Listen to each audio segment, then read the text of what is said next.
उसके बाद मुक्त करने के बावजूद बाद में यहाँ पर क्या होता है, माधवी जो है कुछ दिनों के लिए वही रहना चाहती है। मतलब जब वो एक बच्चे को जो है जन्म देती है, दूसरी पीठ पर चंदन लगा रही थी और एक दासी उसकी कक्षा में हुआ है ना, और एक दासी जो है उसके पीठ पर चंदन जो है वहाँ लेप रही है। तो इस दृश्य में हमने क्या देखा, गालव और माधवी काशी नरेश दिवोदास के पास आते हैं। दिवोदास जो है पर अपनी बढ़ाई खुद करता है, विदूषक भी उसमें उसका साथ देता है।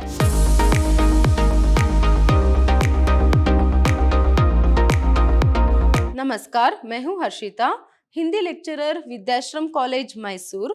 आज हम मैसूर यूनिवर्सिटी के 4th सेमेस्टर बीबीए के हिंदी पाठ्यक्रम से माधवी नाटक जो है उसे देखेंगे। देखिए, अब तक के सेशंस में हमने माधवी नाटक में कितना यहाँ पर देखा था कि जो माधवी है वह राजा हर्षच जो है उसके साथ रहती है, उसके साथ विवाह करती है, उसकी पटरानी बनती है। फिर उसके बाद क्या होता है, यहाँ पर उसे एक पुत्र लाभ भी जो है होता है। माधवी से राजा हर्षच को एक पुत्र लाभ भी होता है। फिर उसके बाद जो है पुत्र लाभ होने के बाद जिस तरह पहले बात तय हुई थी कि पुत्र होते ही जो है माधवी को मुक्त करना है, और गालव जो है क्या करेगा, यहाँ पर 200 घोड़े जो है वह ले जाएगा, घोड़े भी ले जाएगा और उसके साथ साथ क्या है, यहाँ पर माधवी को भी ले जाएगा। इस तरह से तो बात के अनुसार यहाँ पर क्या है, माधवी को वह मुक्त करते हैं। तो उसके बाद मुक्त करने के बावजूद बाद में यहाँ पर क्या होता है, माधवी जो है कुछ दिनों के लिए वही रहना चाहती है। मतलब जब वो एक बच्चे को जो है जन्म देती है, तभी क्या है, वहां पर उस पुत्र का नाम क्या है पर वसुमना। क्या है पुत्र का नाम, वसुमना। तो ऐसे में एक ममत्व जो है उसमें क्या है पर पैदा होती है, एक ममता जो है वो जो है उसे क्या है फिर से राजमहल की तरफ जो है खींचती रहती है। जब वह इंतजार करते रहते, गालव तो कहते कि क्या तुमने वसुमना को देखा, वो कितना सुंदर है पता है करके। सभी कौन वसुमना, वो कहते कि मेरा पुत्र। तभी गालव कहता है कि नहीं, वो तुम्हारा पुत्र नहीं है, वो तो राजा हर्षच का पुत्र है करके। तभी यहाँ पर क्या है, माधवी और गालव के बीच में कुछ बातचीत होती है। यहाँ पर क्या है, गालव यहाँ तक कहता है कि तुम स्वार्थी बन रही हो, तुम अपने कर्तव्य को भूल रही हो। तभी ये सभी बात जो है वह कहता है। तभी माधवी कहती है कि क्या है, अगर मैं अपने कर्तव्य को पूरा नहीं कर पाती या फिर अपने कर्तव्य जो है अगर वह नहीं निभा पाती तो अब तक जो है तुम्हें 200 घोड़े नहीं मिलते करके। तो इस तरह बहुत सारी बातें, और राजा हर्षच के बारे में बातचीत होती है, और वहां पर रनिवास में रानियों की स्थिति किस तरह रहती है सभी जो है वहां पर बोलती है। तो इतना बहुत कुछ बहस जो है यहाँ पर उन दोनों में होता है। फिर उसके बाद मंत्री आता है और आकर क्या करता है, चाहे तो रानी कुछ दिनों के लिए रुक सकती है करके। तभी यहाँ पर माधवी खुश होती है पहले तो, मगर बाद में जब उसे अतिथि गृह में रुकने की बात पता चलती है तभी क्या है, उसे दुख होता है और वो कहते हैं कि नहीं, माँ अतिथि गृह में और बच्चा जो है यहाँ पर क्या है राजमहल में रहेगा तो कैसे हो सकता है, एक माँ कैसे खुश जो है वहां रह सकती है। तो इसीलिए क्या है, नहीं मुझे भी बहुत सारे दायित्व है मेरे भी जो मुझे निभाने हैं करके वहां से गालव और माधवी निकलते हैं। कहाँ निकलते हैं, यहाँ पर गालव को पता चलता है कि काशी नरेश के पास, काशी नरेश के पास जो है यहाँ पर घोड़े है कुछ करके, तो इसीलिए वो काशी जो है निकलते हैं। देखिए आज के पाठ में क्या है, यहाँ पर हम दूसरे अंक का जो एक तीसरा दृश्य जो है वो देखेंगे। देखिए तीसरा दृश्य अंक 2, ढोल मंजीरे के साथ एक धुन समाप्त होती है, कथावाचक चिमटा रख देता है। कथावाचक, शास्त्रों में कहा गया है कि जिस राजा को पुत्र लाभ नहीं होता वह राजा रंक समान है, वह राजा अपना इहलोक और परलोक दोनों खो बैठता है। मतलब क्या है, यहाँ पर ढोल मंजीरे सभी मंगाई होती है, वो सभी समाप्त होता है। फिर उसके बाद कथावाचक बोलने लगता है, क्या बोलने लगता है कि शास्त्रार्थों में लिखा है जिस राजा को पुत्र लाभ नहीं होता है ना, उसे क्या है, ना ही इहलोक में और ना ही परलोक में क्या है पर उसे जगह मिलती है। मतलब खो बैठता है, मतलब उसे जगह नहीं मिलता, मतलब उसे मुक्ति नहीं मिलती है। इस तरह करके वंश को आगे ले जाने वाला, सत्ता और संपत्ति का उत्तराधिकारी, पितरों की आराधना करने वाला, बाप दादा के यश को और अधिक उज्जवल बनाने वाला पुत्र ही देवियों और भद्र पुरुषों, उसी पर घर की, समाज की, राज्य की गाड़ी चलती है। इसलिए शास्त्रों में कहा गया है कि जिसके पुत्र नहीं वह राजा रंक समान है। देखिए जिसका पुत्र नहीं वह राजा रंक समान है, क्योंकि यहाँ पर क्या है आप देख सकते हो, सत्ता को बढ़ाने वाला, संपत्ति को बढ़ाने वाला, और उसके साथ साथ उसका उत्तराधिकारी वही है, और पितरों का आराधना करने वाला, सब कुछ कौन है यहाँ पर, पुत्र ही है। यहाँ तक कि क्या है, अधिक उज्जवल बनाने वाला, अपने वंश की जो इज्जत है उसे और बढ़ाने वाला, वो सभी कौन है? पुत्र ही है। अपने वंश को बढ़ाने वाला कौन है? पुत्र ही है। तो ऐसे में शास्त्रार्थ में कहा गया है कि अगर एक राजा को जो है पुत्र नहीं जन्मा, उसे पुत्र लाभ नहीं हुआ, तो वो राजा रंक के समान है करके। तो ऐसे में आगे वो कहते हैं कि अयोध्या को छोड़ गालव और माधवी चलते चलाते काशी पहुंचे। गंगा जी के तट पर बसी देवों की नगरी काशी के सिंहासन पर महाराज दिवोदास विराजमान थे। काशी के राजा कौन है यहाँ पर? राजा दिवोदास है। तो गालव और माधवी यहाँ पर आते हैं। देखिए, गंगा के तट पर कहते हैं कि देवताओं की नगरी काशी, तो वहां पर वहां के राजा कौन है? दिवोदास है। प्रजा उन्हें रसिक राजा दिवोदास कहकर पुकारती थी, क्योंकि वह बड़े कला प्रेमी राजा थे। हमेशा रसमय रस रंग में लीन रहते थे। सोने की शैया पर सोते हुए भी राजा दिवोदास पुत्र के लिए ललायित रहते थे। देखिए यहाँ पर अभी दिवोदास की स्थिति कैसी है? क्या है, अभी तक उसे एक पुत्र लाभ नहीं हुआ है। वो पुत्र लाभ के लिए हमेशा सोने के शैया पर सोता था। और वहां के लोग जो है, प्रजा जो है, प्रजा मतलब वहां के जो लोग हैं, वो क्या है, उसके राजा को मतलब दिवोदास को जो है रसिक राजा करके पुकारते, क्योंकि वो हमेशा वो कला प्रेमी था। ज्यादातर क्या है यहाँ पर, श्रृंगार रस में ही डूबा रहता था। और उसे क्या है यहाँ पर, रस रंग जो है वह बहुत ही पसंद थे, उसी में ही वह लीन रहता था। फिर देखिए, दिवोदास पुत्र के लिए ललायित रहते थे। उनके रनिवास में 35 रानियां थी, पर पुत्र लाभ एक से भी नहीं हुआ था। देखिए, राजा दिवोदास के साथ जो है पर उसके रनिवास में 35 रानियां थी, फिर भी क्या है, उसे एक भी पुत्र लाभ जो है वह नहीं हो पाया। मतलब एक भी रानी से पुत्र नहीं जन्मा। जैसे भौरा फूलों पर मुग्ध होता है, वैसे स्त्री के प्रति आसक्त होते थे। माधवी को देखते ही उस पर मुग्ध हो गए। देखिए, पहले ही वो रसिक राजा है दिवोदास, है ना। तो ऐसे में किस तरह यहाँ पर भौरे जो है फूलों पर मुग्ध होते हैं, उसके आसपास मंडराते हैं ना, वैसे ही ये रसिक राजा माधवी को देखते ही क्या है, मुग्ध हो जाते हैं, मंत्र मुग्ध हो जाते हैं। देखिए, जो रसिक राजा है उसके पास भी 200 अश्वमेधी घोड़े थे, जो उन्होंने अपने गुरु भृग महाराज के सौजन्य से प्राप्त किए थे। भृग महाराज से जो है उन्हें 200 घोड़े जो है यहाँ पर मिले थे। काशी के राजा दिवोदास के प्रसाद का एक कक्ष है। अभी क्या है, किस तरह मंच है उस पर, मतलब वहां पर माहौल किस तरह है, इसका वर्णन जो है यहाँ पर कर रहे। तो ऐसे में क्या है, अभी उसके कक्ष है एक। तो ऐसे में रसिक राजा दिवोदास शरीर में दुबला पतला है। देखिए, रसिक राजा दिवोदास शरीर में दुबला पतला है और उसकी बड़ी बड़ी मूंछें हैं। चाल डाल में यह दिखाने की कोशिश करता है कि वह बहुत ही बड़ा शूरवीर है और सुंदर है और प्रभावशाली व्यक्तित्व की धनी है। इस तरह वो अपने आप को जताने की कोशिश जो है करता है। फिर अपने शौर्य पर मुग्ध है। भड़कीले रेशमी वस्त्र पहने हैं। देखिए, उसने क्या किया है, पर भड़कीले रेशमी वस्त्र जो है पहना है। फिर क्या है, बाजू पर कंगन, गले में मोतियों का हार। देखिए, भड़कीले वस्त्र, फिर बाजुओं में कंगन और उसके साथ साथ गले में हार है, और आंखों में उसने काजल, कलाई पर फूलों के गजरे। देखिए, कलाई पर फूलों के गजरे हैं, फिर उसके साथ साथ आंखों में काजल भी है। वह बार बार छाती फुलाता और मूंछें ऐंठता, मतलब वो बार बार ऐसे छाती फुलाकर मूंछें जो है वहां ऐंठता रहता था। एक दासी पंखा झुला रही थी, वहां पर राजा है ना, इसीलिए तो एक दासी उसके लिए जो है पंखा डालते हुए खड़ी थी। दूसरी पीठ पर चंदन लगा रही थी, और एक दासी उसकी कक्षा में वो है ना, और एक दासी जो है उसके पीठ पर चंदन जो है वहां लेप रही है। तो पास में विदूषक बैठा है, गालव और माधवी एक और खड़े हैं। देखिए, पास में 2 दासियां हैं और पास में ही विदूषक जो है वहां बैठा है, और एक क्या है पर माधवी और गालव एक तरफ खड़े हैं। इस तरह का एक माहौल है अभी। देखिए, अभी दिवोदास को जो है सब बात जो है वहां पता चल गई, तो इसीलिए क्या है, दिवोदास माधवी के पास आकर, जो एक और खड़े रहते हैं गालव और माधवी, पहले माधवी के पास जाकर क्या है, उसे घूरते हुए कहता है कि, उसे देखते हुए कहता है कि क्या तुम ययाति की पुत्री हो, और तुम हमारे पास कैसे वस्त्र पहन कर आई हो? क्या है, दूर से ही तुमसे जो है गंदी बात जो है आ रही है, और क्या तुम अपने पिता के आश्रम में क्या कौवे उड़ाती थी?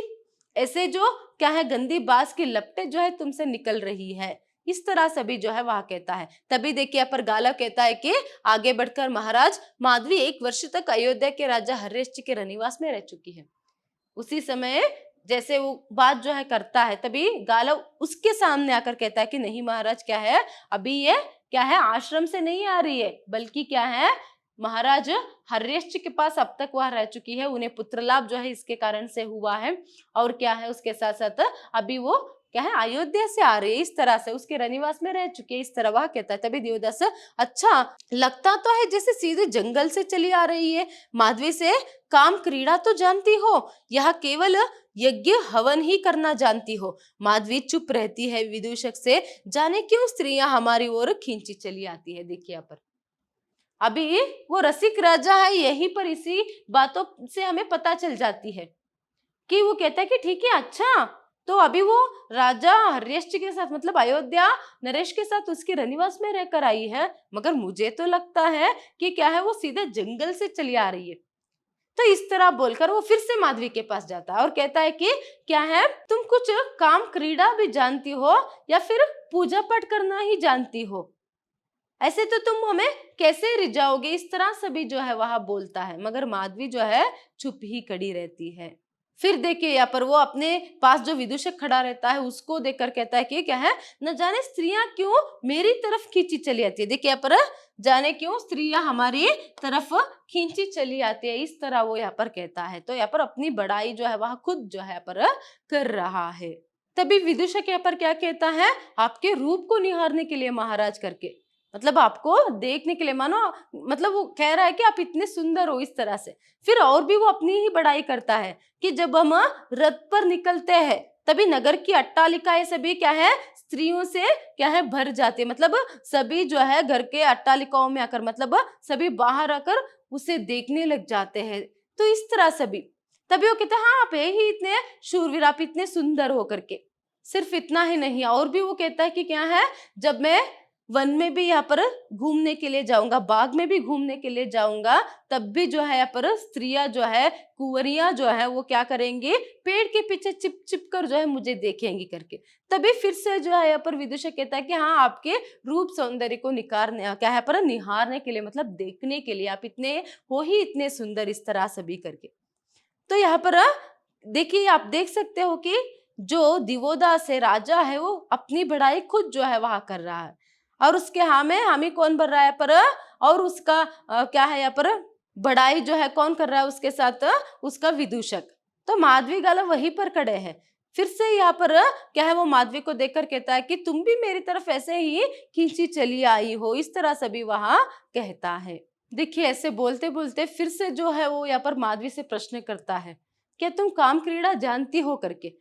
मगर माधवी चुप रहती है, वो अपना सिर झुका लेती है, और जो उसके पास जो विदूषक रहता है उसको देखते हुए उसके जो है वहां पर और जो है बातें कहता है कि क्या है, स्त्रियां तो श्रृंगार तो अच्छे से कर लेती है, वहां श्रृंगार तो बहुत कर लेती है, मगर उन्हें काम क्रीड़ा जो है वह पता ही नहीं रहता है। जब हमारी पहली रानी जो है हमारे पास आई थी, तो ऐसे में वो क्या है, आभूषण सभी पहनकर बहुत ही श्रृंगार करके आई थी, और उन्हें यह तक पता नहीं था कि क्या है श्रृंगार, मतलब काम क्रीड़ा में जो है पर आभूषणों का कोई काम नहीं रहता, और वो तकलीफ देते, वो चुपते हैं, इस तरह सभी करके। तभी विदूषक यहाँ पर हंसता है। देखिए माधवी को यहाँ पर इन सभी बातों से जो है बहुत ही दुख, या फिर एक बहुत ही जो है उसे चिड़चिड़ापन जो है यहाँ पर होता है, और उतने में सिर्फ उतना ही नहीं, वहां पर जो चंदन का लेप लगाते रहते, वो ऐसे ही बोलता रहता है, वहां पर बाद में जो चंदन का लेप लगाते रहते, उससे कहता है कि क्या है, क्या तुम चंदन लगा रही हो या फिर दीवार पर लिपाई लगा रही हो, क्या तुम्हारा कोई प्रियकर नहीं है,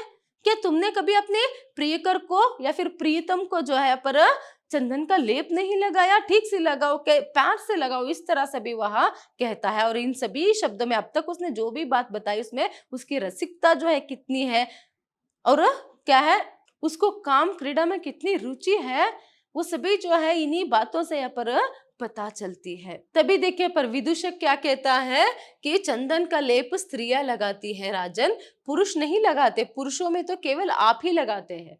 मतलब वो कहता है ना दासी से कि तुम्हारा क्या है, तुम्हारा कोई प्रियतम नहीं है, उसको कभी चंदन का लेप नहीं लगाया, प्रेम से लगाओ करके। तभी विदूषक ये बात कहता है कि चंदन का लेप तो सिर्फ और सिर्फ स्त्रियां लगाती है महाराज, पुरुषों में तो सिर्फ और सिर्फ आप लगाते हो करके। उतने में यहाँ पर पारिचारक महाराज की जय हो। दिवोदास कहो क्या है पारिचारक, मुनिराज भृगु की ओर से एक साधु पधारे हैं। दिवोदास क्या यह यज्ञ संपन्न हो गया, ले आओ अंदर।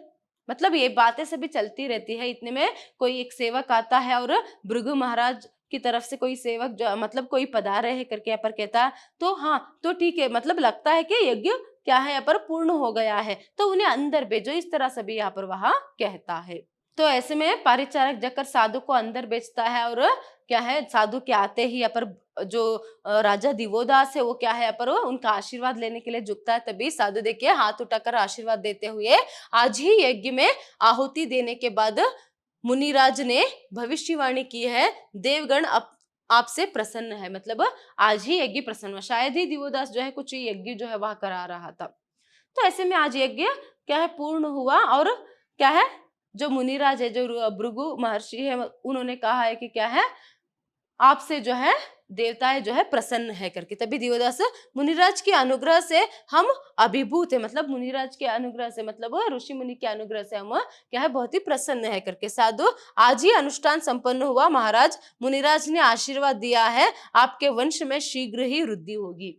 मतलब क्या है, अभी उन्होंने आशीर्वाद दिया है, फिर उन्होंने कहा है कि आपके वंश में जो है शीघ्र ही वृद्धि होगी। वंश में शीघ्र ही वृद्धि होने का मतलब क्या है, पर उन्हें बहुत ही जल्दी जो है पुत्र लाभ होगा करके। देखिए साधु की इस बात को सुनकर यहाँ पर दिवोदास जो है ठीक से समझ नहीं पाता। वो कहता है कि क्या है, वृद्धि तो पिछले 20 वर्ष से हो रही है, पुत्र की या पुत्री की, मतलब वंश में वृद्धि होना मतलब क्या है, पर पुत्र लाभ होना, मगर वो समझ नहीं पाता है।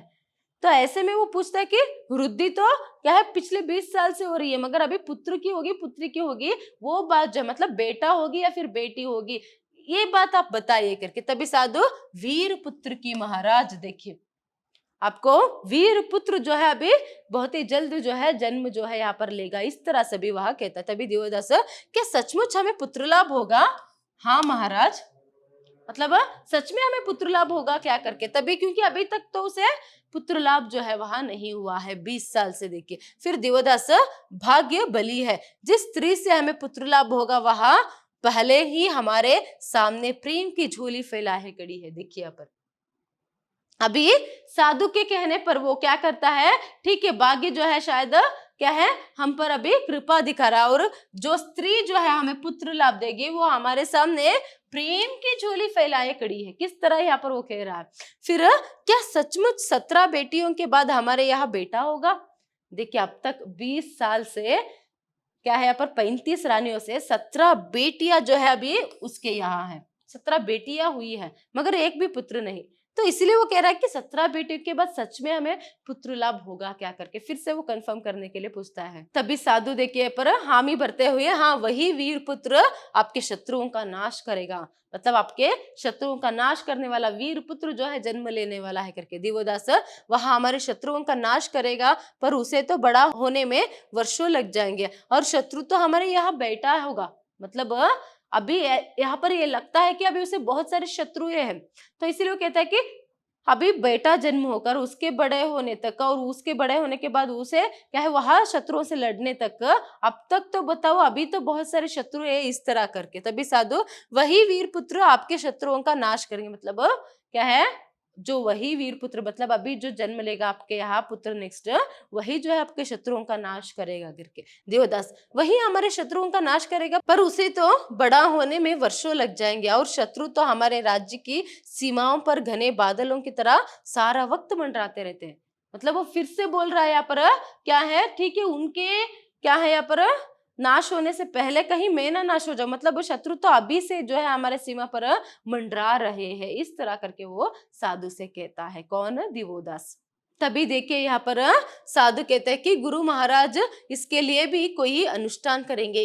इधर सामने वो युवक गालव आगे बढ़ जाता है, तुमने सुन लिया भृगु महाराज का संदेश? गालव, सुन लिया महाराज। देखिए तभी साधु क्या कहता है यहाँ पर, ठीक है उसके लिए भी कोई क्या है पर पूजा जो है हवन जो है वहां करेंगे, कुछ अनुष्ठान करेंगे ताकि शत्रुओं का भय जो है आपको ना रहे।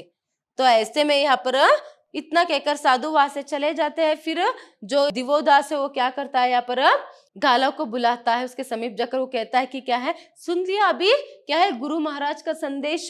तभी गालव कहता है कि हाँ महाराज करके। फिर देखिए यहाँ पर दिवोदास, हम इस युवती को अपने रनिवास में रखेंगे, पुत्र लाभ होने पर हम तुम्हें अश्वमेधी घोड़े दे देंगे, 200 घोड़े, एक कम ना एक ज्यादा, और इस भीलनी को भी मुक्त कर देंगे। पर यदि पुत्र ना हुआ और 18वीं बेटी हुई तो हम तुम दोनों को काल कोठरी में बंद कर देंगे। माधवी को सिर से पांव तक देखकर बांदी से इसे ले जाओ। माधवी से वन कन्या जाओ, स्नान करो और 16 श्रृंगार करके आओ और आभूषण पहनकर मत आना। दबी आवाज में इन्हें अच्छे अच्छे वस्त्र भी हमें ही जुटाने पड़ते हैं।